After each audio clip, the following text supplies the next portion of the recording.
72 గంటల్లోనే ఫోన్లోని అద్భుతమైన జ్యోతిష్య పరిష్కారం చూపిస్తారు. నమ్మండి, నమ్మకపోండి, ఇది నిజం. శ్మశాన కాళి రుద్ర చౌడీదేవి ఆరాధకులు నంబర్ 1 వశీకరణ స్పెషలిస్ట్. గురూజీ మనిషి పుట్టుక నుండి చనిపోయే వరకు వచ్చే అన్ని క్లిష్టమైన సమస్యలకు పరిష్కారం ఇక్కడ లభిస్తుంది. విద్య, ఉద్యోగం, వ్యవహారం, స్త్రీ ప్రేమ, పెళ్లి, సంతానం, స్త్రీ పురుష వశీకరణం, భూవశం, భార్యాభర్తల కలహాలు, కోర్టు సమస్యలు, విడాకుల సమస్యలు, చేతబడి, అప్పుల బాధ, ఇంకా మీకు ఎలాంటి సమస్యలు ఉన్నా 72 గంటల్లోనే శాశ్వత శ్రీ మహాగణాధిపతయ నమః. ఐం మహాసరస్వత్యే నమః. శ్రీ లలితాంబికాదేవియే నమః. రాశిఫలాల కార్యక్రమంలో భాగంగా ఈ ఫిబ్రవరి మాసమంతా కూడా ఎలా ఉండబోతుంది 12 రాసుల వాళ్లకు అని ఒక్కసారి మనం ఆలోచన చేసినట్టయితే, ఇక్కడ ముఖ్యముగా పంచగ్రహ కూటమి అనేటువంటిది కుంభములో ఏర్పడినటువంటి దాని వలన ఏ ఏ గ్రహాలు అక్కడ ఉన్నాయి అంటే రవి, చంద్రుడు, శుక్రుడు, రాహువు, బుధుడు, 5 గ్రహాలు కుంభములో ఉంటున్నాయి. అయితే ఈ స్థానం ఎవరిది? శనికి స్వక్షేత్రమైనటువంటి కుంభములో పంచగ్రహ కూటమి అనేటువంటిది ఏర్పడింది.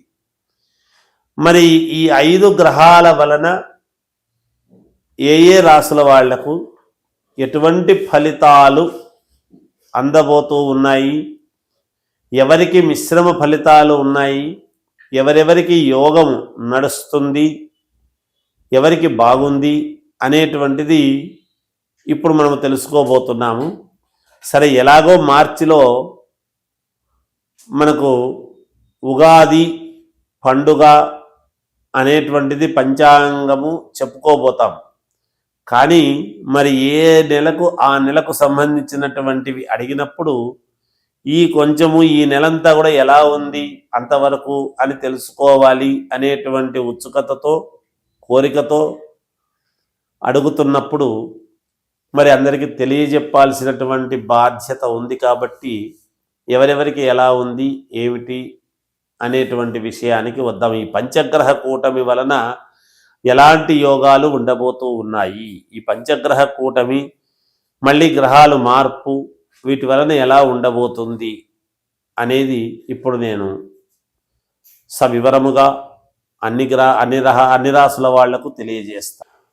మేషరాశి వారికి ఈ ఫిబ్రవరి నెల అంతా కూడా ఎలా ఉండబోతుంది అంటే, ఏకాదశ స్థానమైనటువంటి కుంభంలో పంచగ్రహ కూటమి అనేటువంటిది ఏర్పడిన దాని వల్లను, అంతేకాకుండా మామూలుగా ఏలినాటి శని ప్రభావం అనేటువంటిది ఒకటి ఉన్నది మేషరాశి వాళ్లకు. అయితే ఆ శని వ్యయములో మీనములో ఉండేటువంటి దానివల్ల శని స్థానములోనే 5 గ్రహాల యొక్క కూటమి ఏర్పడినటువంటి దానివల్ల మేషరాశి వాళ్లకు కొంతవరకు బాగా ఉంటుంది అనే చెప్పవచ్చును. అనుకున్నటువంటి పనులు పూర్తి చేసుకోవటానికి బాగా తీవ్రమైనటువంటి ప్రయత్నాలు చేసి పూర్తి చేసుకుంటారు. వ్యాపారపరముగా యోగదాయకముగా ఉండటానికి అనుకూలవంతముగా ఉన్నది. కొంచెము పట్టుదల అనేటువంటిది పెరుగుతుంది. కీర్తి ప్రతిష్టలు అనేటువంటివి వస్తాయి. ఎందుకంటే రవి బుధులు ఏకాదశములో ఉండేటువంటి దాని వలన పట్టుదల పెరుగుతుంది.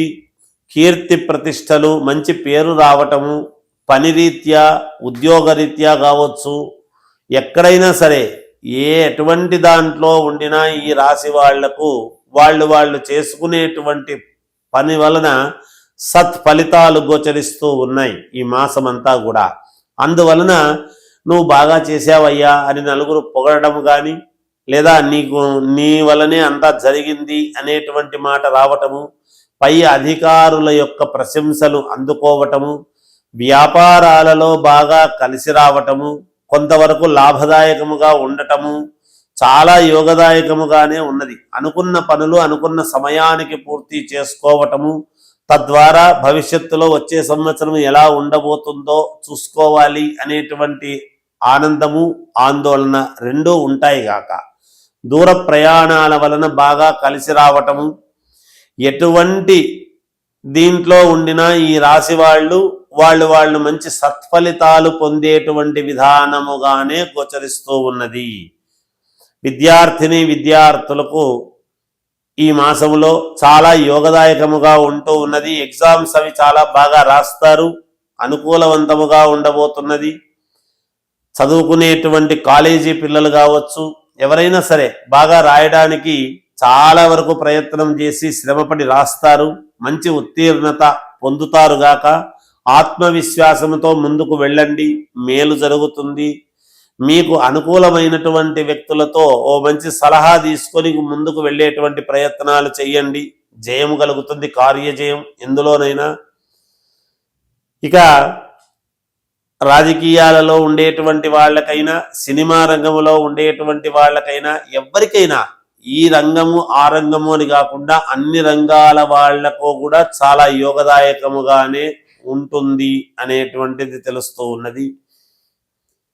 మేము ఇంకా మెరుగైనటువంటి ఫలితాలు సాధించుకోవాలి అని అనుకునేటువంటి వాళ్ళు మీ ఇంటి దేవుణ్ణి ఆరాధించండి, తప్పకుండా మీకు విజయము లభించి తీరుతుంది. జయోస్తు.